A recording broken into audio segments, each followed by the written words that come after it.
Vendredi, Dieu merci, c'est l'heure de l'émission La Grande Interview. Aujourd'hui, nous ne recevons pas un homme politique ni un acteur du monde social ou de la société civile ou un diplomate, mais un chef d'entreprise. Mais un chef d'entreprise qui a de la peine à joindre les deux bouts. Pas parce qu'il est incompétent, mais parce qu'il est compétent. Mais sa malchance aussi, ça c'est un grand paradoxe congolais. Il a exécuté un travail, mais il n'a jamais été payé. La plupart du temps, le chef de l'État veut la diversité économique de ce pays et veut aussi que les Congolais prennent le contrôle du secteur économique et faire émerger une classe économique de ce pays. Mais c'est le même gouvernement qui met les bâtons dans les roues dans beaucoup de chefs d'entreprise qui veulent entreprendre. Vous allez savoir bientôt qu'est-ce qui s'est passé avec la société Laure et Sandra.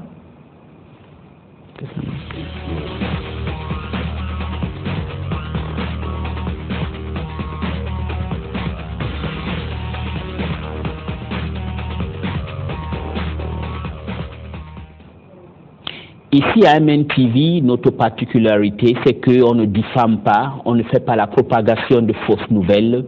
Nous faisons que du journalisme. Et dans le journalisme, il faut avoir les preuves de ce que vous dites. Une fois de plus, on a toujours parlé de problèmes de la corruption dans ce pays. On a aussi parlé de problèmes d'obstruction aux gens qui veulent entreprendre. Comment serons donc nous surpris que le Congo se trouve dans les profondeurs de doing business? Nous avons décidé de recevoir ce soir Monsieur Postel Sandra Issoyobeka, qui est un chef d'entreprise de société Laure et Sandra. On l'invite aujourd'hui pourquoi? C'est ce que beaucoup de gens, beaucoup d'entre vous n'ont pas peut-être le courage de venir dénoncer. Souvent le gouvernement donne des projets et il décaisse de l'argent, mais les chefs d'entreprise prennent l'argent et ils disparaissent ou se fondent comme neige au soleil. Ce n'est pas son cas. Sa malchance est qu'il a exécuté un contrat à hauteur de 375 millions de francs CFA, mais le gouvernement ne veut pas lui payer. Pourquoi le gouvernement ne veut pas lui payer?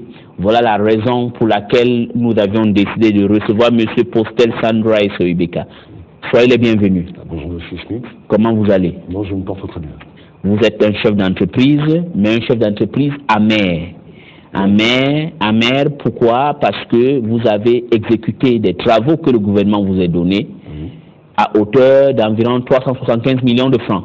Non, il y a une nuance. Oui. Le contrat parle de 375 millions. Oui. Et j'ai préfinancé les bâtiments. Et jusqu'à aujourd'hui, le nœud, c'est de devoir le contrôle budgétaire. Voilà. C'est le contrôle budgétaire qui ne veut pas vous payer. Qui n'entend pas la raison. Voilà. Donc, qui n'entend pas la raison. Chaque année, c'est le pied de grue que je suis en train de m'occuper des efforts pour être payé, mais évidemment, c'est difficile. Très difficile. Mais aussi, vous savez, quand il y a telle situation, le drame est que votre compagne vous a quitté. Oui, bien entendu, oui. Parce que vous n'avez plus, maintenant les pots sont troués et elle est partie. Bien entendu. Voilà. Bon, maintenant, dites-nous, votre société fait dans quoi? D'abord, j'ai bien dit société Laure et Sandra. Laure et Sandra fait quoi? Laure et Sandra, l'appellation de Laure et Sandra, c'est ma petite sœur qui est en Angleterre. Et Laure, c'est son prénom, et Sandra, c'est mon deuxième prénom. Et lorsque je rentre de France, j'étais domicilié sur Paris. Vous êtes français? Oui, citoyen français. Citoyen français, oui. Donc, résident à Paris, après mes formations, je rentre au Congo. Et je fais une entreprise de bâtiment. Peu avant d'aller en France, j'étais dans des activités un peu lucratives. J'avais, comme on dit, les commerçants qui n'ont pas commencé d'un jour au lendemain. Non. Donc j'ai commencé à être commerçant étant enfant, à entreprendre étant très jeune. Voilà. Donc j'ai effectué des voyages entre le Congo et la Côte d'Ivoire, tout en ramenant à l'époque les sandales, les Levi's, des messes qu'on appelait Aminalif et Analif. Voilà. D'accord. Donc depuis le bas âge, vous avez cette fibre entrepreneuriale. Voilà. Est-ce que vous avez pris ça de votre père, parce que votre père, c'était l'ancien ministre des Finances, l'économie des Finances de ce pays, M. Pacifique Issoyobeka? Bien entendu, bien entendu. Et puis, à tout seigneur, tout honneur, c'est grâce à votre papa, M. Pacifique Beka, que le Congo a pu arriver au ce qu'on appelle le plan d'achèvement, PPTE. Bien entendu. Donc c'est un grand économiste qui a beaucoup rendu service à la nation. Est-ce que ce n'est pas parce que ton papa a été ministre des économies et des finances qu'aujourd'hui vous êtes victime de tout ça? Bon, je pense que pour ma part c'est de la mauvaise foi, peut-être parce que je porte le nom ICBK. Le ministre ICBK a été directeur de service 70 à 112 sur la présence du président Wabi. Et en 72, donc il va être admis au concours de la Banque digitale d'Afrique centrale, jusqu'à commencer au plus bas échelle de la maison, jusqu'à occuper des hautes fonctions de la Banque centrale. En qualité de directeur, vice-gouverneur, nommé par la commission tripartite des présidents de la région d'Afrique centrale. Exactement. Donc c'est un haut cadre. Voilà, un haut fonctionnaire international. Un haut fonctionnaire international. Maintenant, revenons. Vous dites que votre société Laure et Sandra, vous êtes dans les travaux publics. Dans les travaux publics. J'ai fait le bâtiment et travaux publics. Vous avez déjà travaillé où? Parce que ce qui se passe ici aujourd'hui, je vous pose cette question, c'est que beaucoup de chefs d'entreprise, beaucoup de gens qui travaillent avec le gouvernement, ils sont les chefs d'entreprise qui est dans le sac. Le timbre qui est dans le sac, quand on les donne de l'argent, ils disparaissent, ils n'exécutent jamais le travail, les travaux qui les ont donnés. Est-ce que vous êtes de la même espèce? Non, pas du tout, pas du tout. Ça serait être immoral. Moi, je suis bel et bien enregistré au CFE. Je remplis chaque année les conditions, les formalités administratives, je m'acquitte des droits et taxes que l'État demande à tout opérateur économique.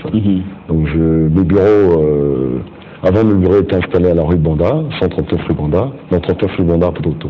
Et là aujourd'hui, il y a eu la transformation du siège, mais ça se situe précisément à Mukondo. À Mukondo. Là où est votre siège. Et vous employez combien de personnes? Bon, j'ai à mon actif une secrétaire et un comptable et un ingénieur conseil qui est monsieur Kamitatou Belfranco. Kamitatou Belfranco. Il est de nationalité congolaise? De nationalité congolaise. Bon, maintenant, vous venez là parce que vous avez un problème. Ouais.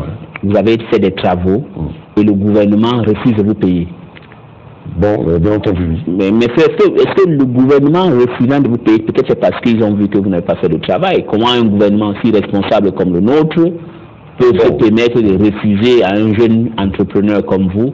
Je dirais peut-être pas le gouvernement, je vais peut-être devoir nuancer, parce que le problème lorsque le ministre ICBK quitte les finances, je pense que le ministère des Finances, quand je regarde son actif au mois 114 au ministre des Finances, lorsque mon père est parti des Finances, j'ai eu des créances qui étaient payées au Trésor public.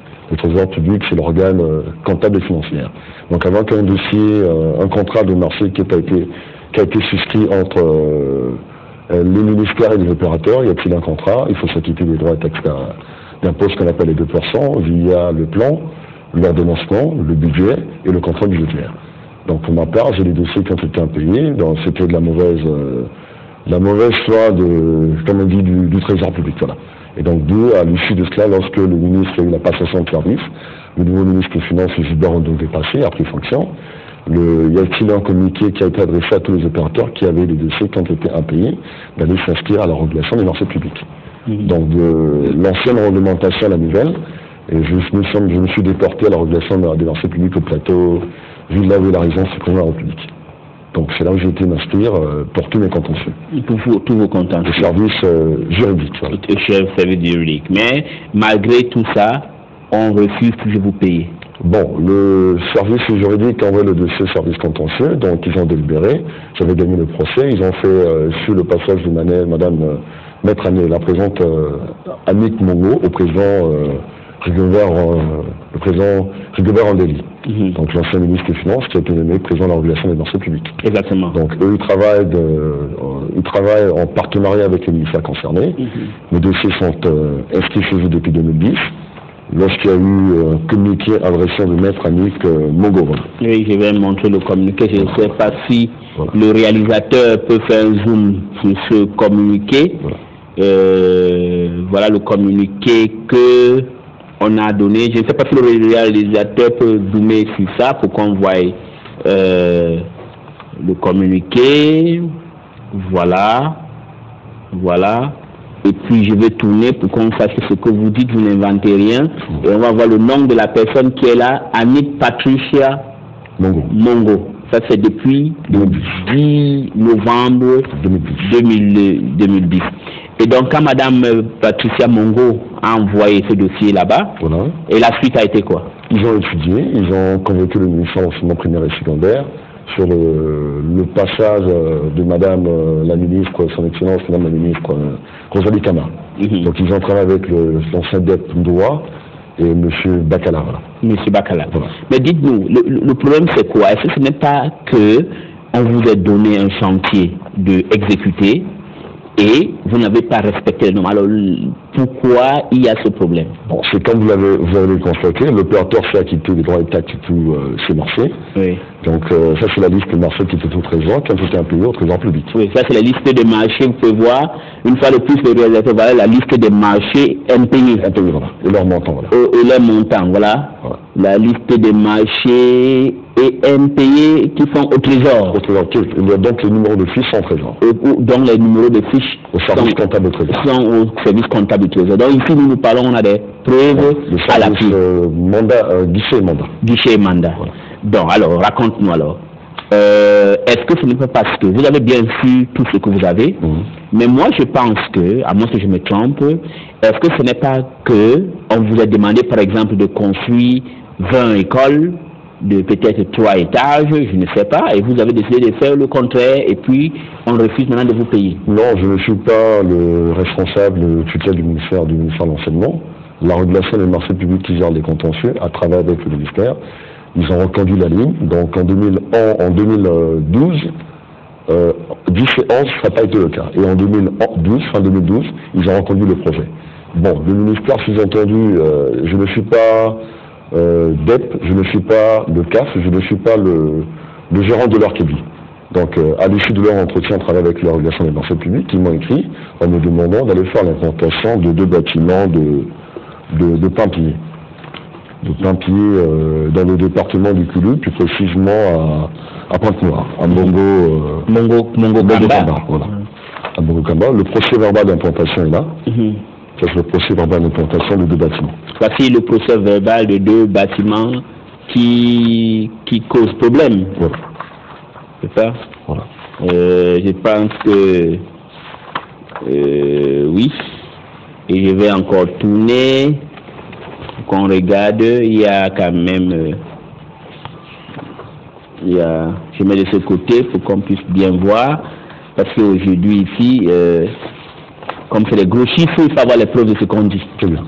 Les montants importants, et puis vous avez tous les signatures, donc ça veut dire que M. Beka qui est avec nous ici, il ne raconte pas n'importe quoi. Il faut que l'État puisse le payer, mais l'État refuse de le payer alors. Donc le projet de Mongo Kamba à Pointe-Noire, comment vous avez fait? Vous n'avez pas bien fait comme le gouvernement demandait alors? Bon, lorsque la régulation du marché public a délivré des procès verbales d'audition et de réclamation, j'en ai même la preuve ici, où en date du 3 décembre 2012, ils avaient demandé au ministère de l'Enseignement de reconduire les livres à des R+1. Donc, si j'entends bien, c'était les R+1. Le contrat c'est des R+1. Les contrats c'est les R+1. Ça reste toujours le centre d'orphelinat de maintien des jeunes filles déscolarisées à Mongo Kamba pour les filles orphelines de mère et de père. Voilà. Je veux poser ma question autrement. C'était R+1. R+1. Est-ce que si on ne vous paye pas, c'est uniquement parce que vous n'avez pas respecté les R+1? Là, y a-t-il un souci? Parce que le ministère de l'Enseignement, lorsqu'il me demande de préfinancer le travail, ça demeure le même intitulé, mais ils ont modifié le montant du marché. Et lorsque j'implante le bâtiment, l'implantation, il faut emmener et la construction, le plan, les BCPTE, le contrôle, tout l'ensemble des services habilités. Bon, maintenant, pourquoi ils ont modifié? Est-ce qu'ils ont modifié le plan parce qu'ils voulaient prendre un peu de l'argent, ou ils ont modifié parce que c'est vous qui avez demandé? Non, j'ai jamais demandé cela. Parce que moi, je ne suis qu'un opérateur qui accède à un contrat, serait de mon avantage, parce que dans le contrat de Mongo Kamba, ça nous parle de 375 millions.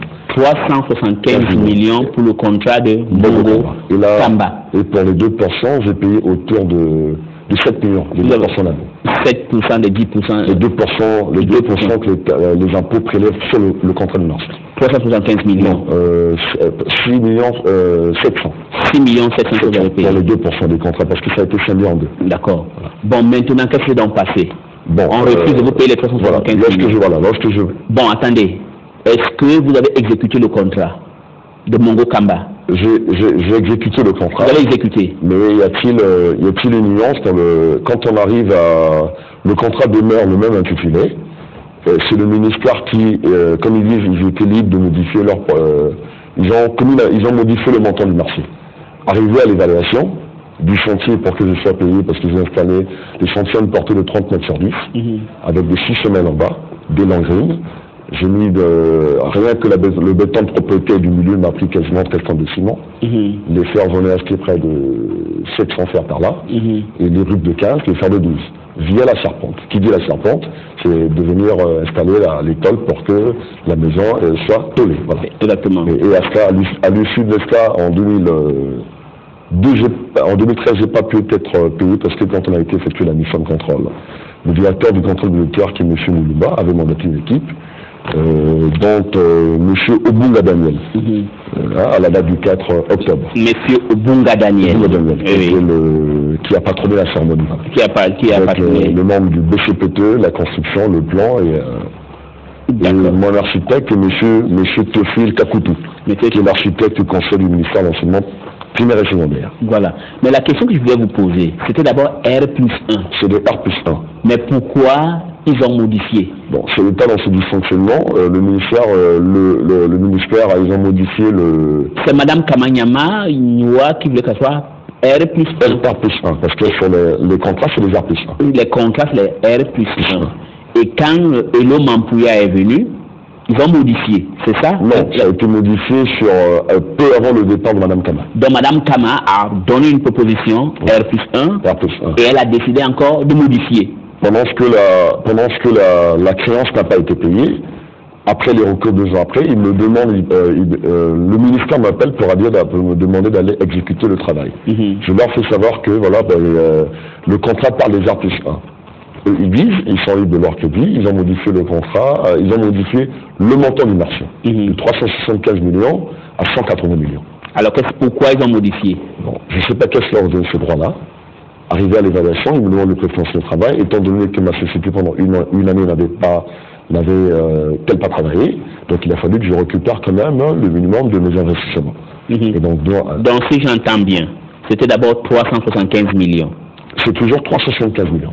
Mais après, le contrat n'a pas été modifié. Le modifié n'a pas été modifié. Le contrat n'a pas été modifié. C'est juste le ministère qui a modifié le montant du marché. Le ministère a modifié le montant du marché. Et ils ont demandé que vous pouvez financer ça vous-même. Alors vous trouvez de l'argent pour financer ça? Bon, j'ai contracté des dettes à la place de Paris parce que je suis de nationalité française, résident sur Paris, donc je rentre au Congo, donc j'ai créé une entreprise parce que je bénéficie de la double nationalité, la nationalité congolaise, la nationalité française. Donc j'ai été dans ce sens-là parce qu'il faut apporter aussi ce qu'on a appris là-bas sur les autres, étant l'Occident dans son pays d'origine. Donc les banques françaises vous ont accompagné? Oui, voilà. À quelle hauteur? Bon, j'ai investi au-delà de, ça me fait la serpente, au-delà de 40%. 40%. 40% des 375 millions ou des 180 millions. Bon, on pourrait pas faire la simulation parce que déjà, au niveau de l'évaluation, à la date du 4 octobre, il a fallu que le contrôle budgétaire puisse évaluer ce qui s'est fait sur le chantier. Et puis le chantier se trouve à Vindoulou. Vindoulou, c'est dans Mongo Kamba. J'ai moi-même personnellement resté à Pantoute pendant 6 mois pour exécuter ce travail. Dès lors que eux ils se posent, ils disent qu'il y a l'inadéquation du contrat. Qu'est-ce que le ministère aurait modifié le montant du marché?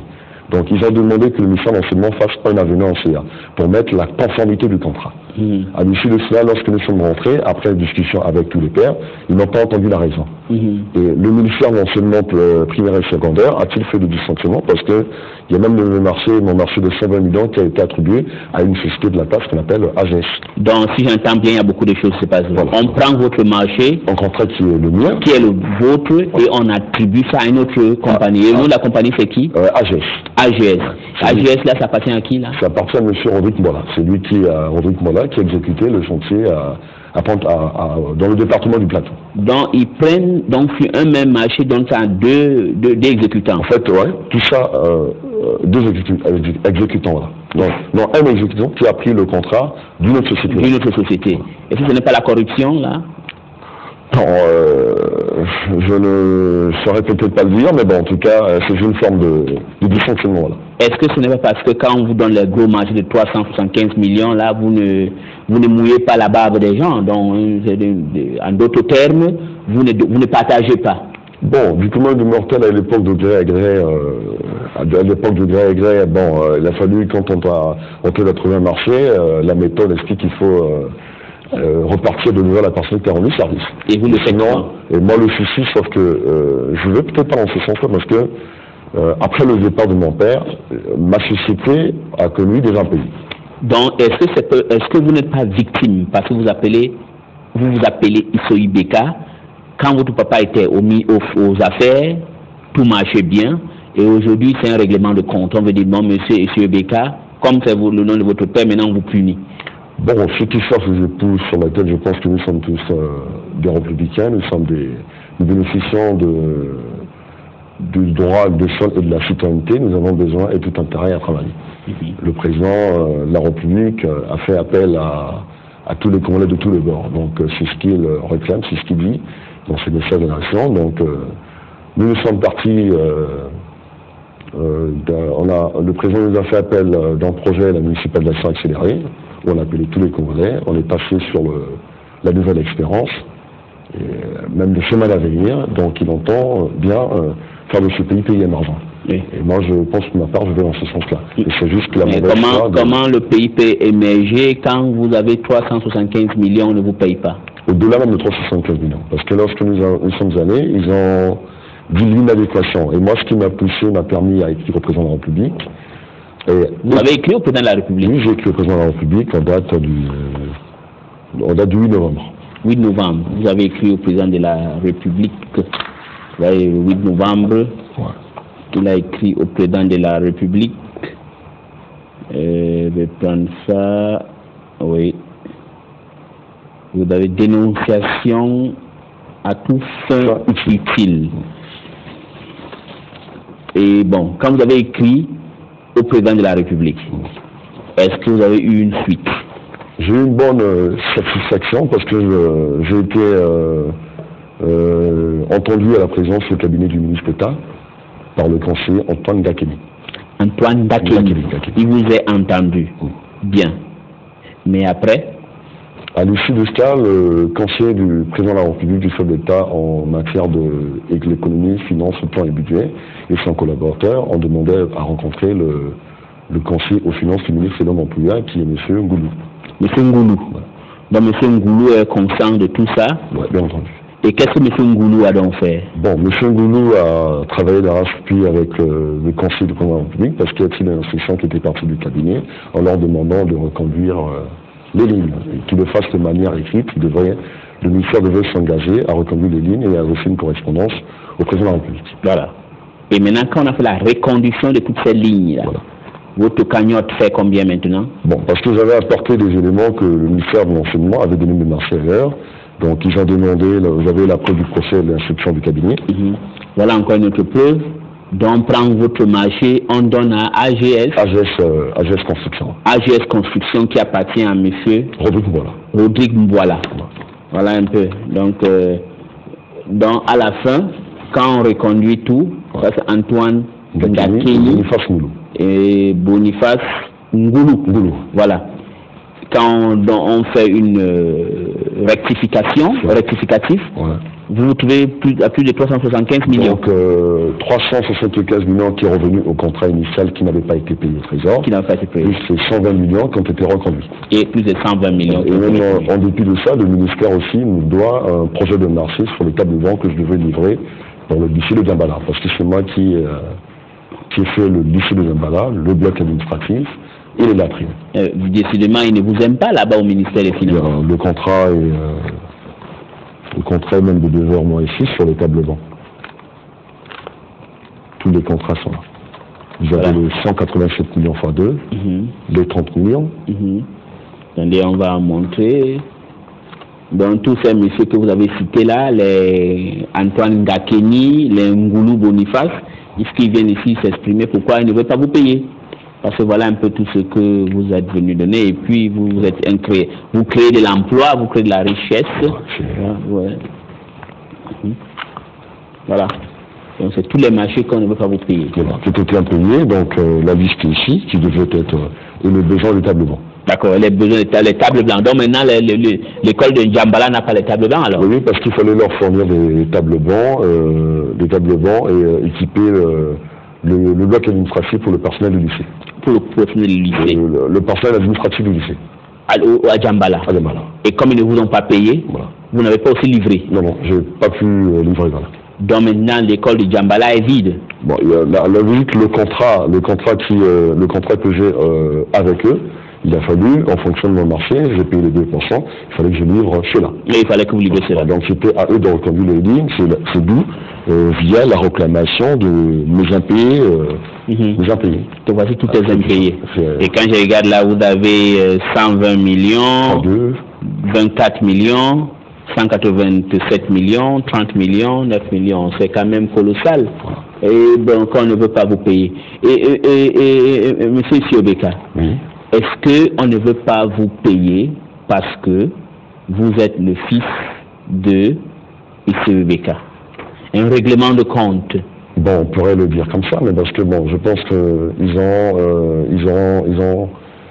ont tort de réagir ainsi, parce que bon. Pourquoi ils ont tort? Peut-être quand ton papa était là, il les faisait du mal, et puis ils ont dit comme ton papa n'est plus là, maintenant son fils est là, nous allons régler le sort de son fils. Bon, tout le Congo reconnaît, même le président de la République, que le ministre Siobeka, c'est quelqu'un de loyal et d'intrègue, qui a été quand même décoré le meilleur agent de la Banque centrale. M. Siobeka, lorsqu'il arrive au cabinet, bon, c'est des gens qui ont été formés avec des blancs à l'époque coloniale, qui a gardé tout le cabinet. Le cabinet de Jean-Paul Cessor, qui était le ministre Ndéli. Donc, en gardant ce cabinet, avec l'ensemble du cabinet, il a annulé a permis que le Congo, atteigne le projet PPTT. D'accord, on va observer un moment de publicité, une interruption, et quand on va revenir, on va voir ce monsieur Koulumba, c'est qui? Monsieur Moulumba. Monsieur Moulumba, vous allez nous parler un peu de l'histoire de ce monsieur Moulumba. J'aurais appris qu'il a demandé que vous deviez bien faire pour faire la politique. Pourquoi il ne veut pas que vous soyez un opérateur économique? Il voudrait que vous partez dans le sphère politique. Vous allez nous expliquer cette histoire-là.